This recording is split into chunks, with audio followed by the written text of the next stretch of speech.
ബഹ്റിനിലെ മധുരപാനീയങ്ങളിലെ പഞ്ചസാരയുടെ അളവ് അടിസ്ഥാനമാക്കിയുള്ള എക്സൈസ് നികുതി വരുന്നു. ഇതിനായുള്ള പുതിയ നിയമ ഭേദഗതി ബിൽ പാർലമെന്റിൽ അവതരിപ്പിച്ചു. നിയമം പ്രാബല്യത്തിലായാൽ നികുതി അടയ്ക്കാതെ രാജ്യത്ത് സ്റ്റോക്ക് ചെയ്തിട്ടുള്ള മധുരപാനീയങ്ങൾക്ക് നിശ്ചിത നിബന്ധനകൾക്ക് വിധേയമായി നികുതി നൽകേണ്ടി വരും. പൊതുജന ആരോഗ്യം മെച്ചപ്പെടുത്തുന്നതിനൊപ്പം നികുതി പിരിവ് കൂടുതൽ കാര്യക്ഷമമാക്കാൻ കൂടിയാണ് മധുരപാനീയങ്ങളിലെ പഞ്ചസാരയുടെ അളവ് അടിസ്ഥാനമാക്കിയുള്ള എക്സൈസ് നികുതി ബഹ്റിനിൽ നടപ്പാക്കാൻ ഒരുങ്ങുന്നത്.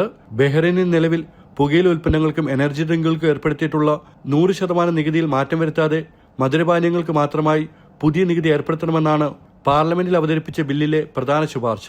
ബില്ലിലെ നിർദ്ദേശങ്ങൾ പ്രകാരം പാനീയങ്ങളിലെ പഞ്ചസാരയുടെ അളവ് കൂടുന്നതനുസരിച്ച് നികുതിയും വർദ്ധിക്കും.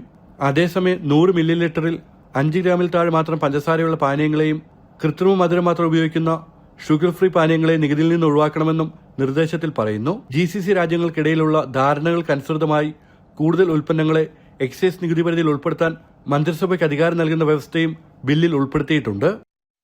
ജനം, ദുബായ്.